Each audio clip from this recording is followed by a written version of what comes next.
Felix, look. It's my favorite truck. Snap-on. What's up, everybody, and welcome back. We're actually gonna look at the Sportsman from our last video, but I actually took that video down because of some controversy between the marinas here from Marine Max and Quality Boats, since I went to a boat that basically is a Quality boat and not a Marine Max boat like the Sportsman here. So I took it down instead of having to deal with any of the politics or any kind of that stuff. No big deal. There's a couple hundred videos there anyway. And the customer changed the batteries out in this from the last video. We still have a starting issue, so we'll jump on here. Well, it's getting lowered right now, but we'll jump on and we'll diagnose and see if it's got a bad starter, we got a bad connection, something else might be going on. We also want to run the engines and see. He says he might have a charging issue with the house side, so we want to start them up. Hopefully they're charging all 5 batteries when the motors are running, but we'll find out. So let's go.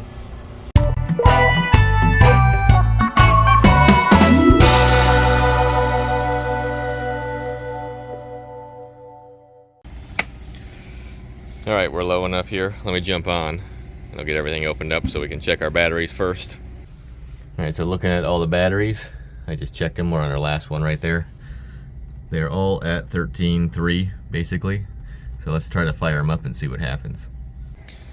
All right, so we got our key switch on, and right away I noticed that our port side is good, but our starboard side is only 11.5, which is kind of odd being that all of our batteries are good. So before we try to start it, let's check at the back of the switch and make sure our little battery switches, these little blue C ones right here, are anonymous for failing and breaking on the back side.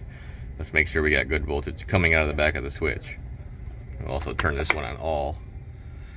Let's change the port side though and see if it makes a difference. So it looks like our port side is doing just fine no matter what you do, and this one stayed on 11.6 when you turn on all. So let's check the back of the switch like I just said. Got my meter here, let's see what it says.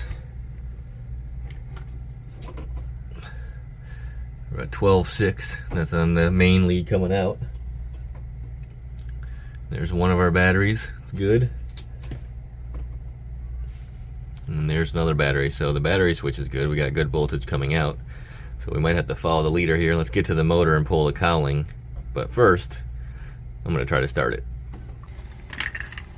Just looking at our port side, I'm gonna guess that one's gonna start just fine. Yep. She's charging, starting to charge that side. Let's turn that back off. Let's see what this side does. Nothing. Didn't sound good either. That was a weird noise. Look at the voltage drop it's got. It's way too much. Oh, let me yank that cowling off real quick. Alright, cowling's off. Got my meter basically hooked up here. It looks like we got the same problem. Look, 11.5. And these cables here are going to connect somewhere else before they get to the battery switch. So we need to see if we can find where they intercept. And I guess it's somewhere in the transom or behind the seat or something. So let me take some things apart and we'll see if we can find the connection.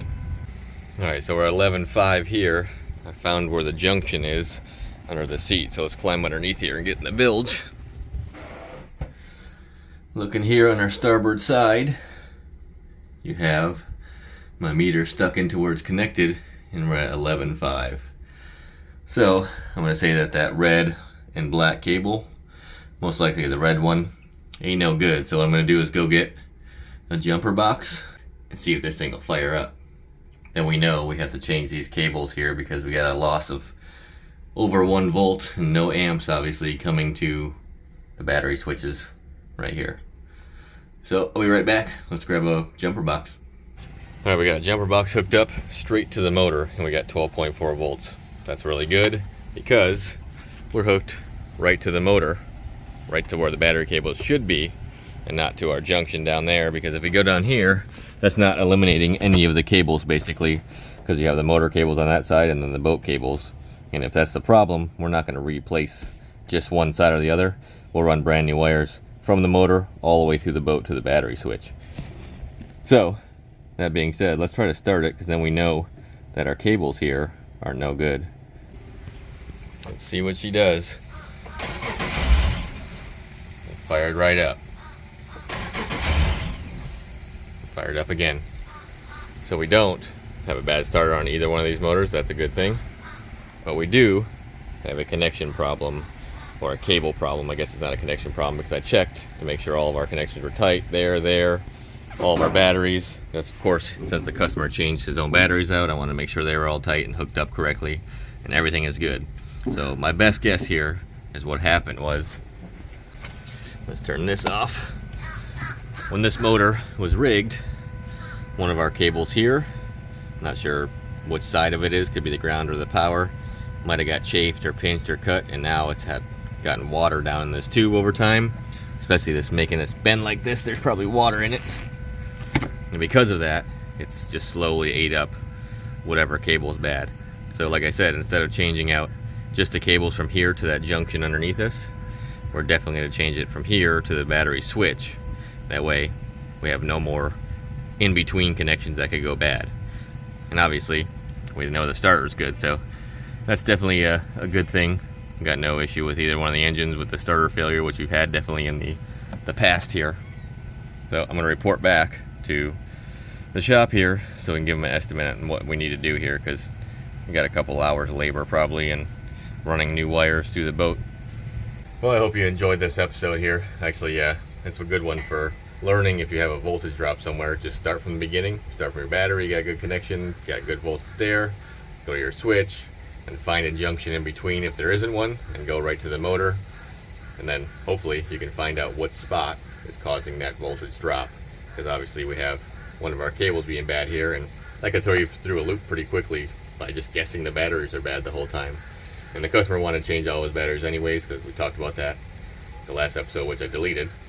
So we have good batteries, we know that. I've checked them all. Switches haven't fallen apart, because these older generation Blue Sea switches had a problem in the past, but these ones are good and tight.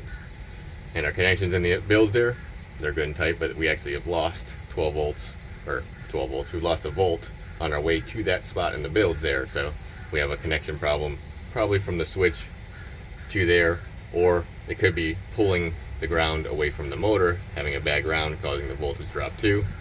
Like I said before, switch all the cables out, right to the switch, eliminating the problem. We'll talk to him if he wants to do the other side or not, but or you can just wait until that one fails. Anyway, that being said, I appreciate everybody watching. I will see you next time. Later. So check it out on our dock here where our marina's at. Go past our 50-foot Aquila here. I was wondering what these were. It's a pretty clever idea. I've seen them before, I never really paid attention. They're basically garbage collectors. These things right here just kind of let the water flow through, and this is the very corner of the marina. And we got these trash cans. They just empty them out every day and gets rid of the crap out of the water, because of course people suck and they litter all the time.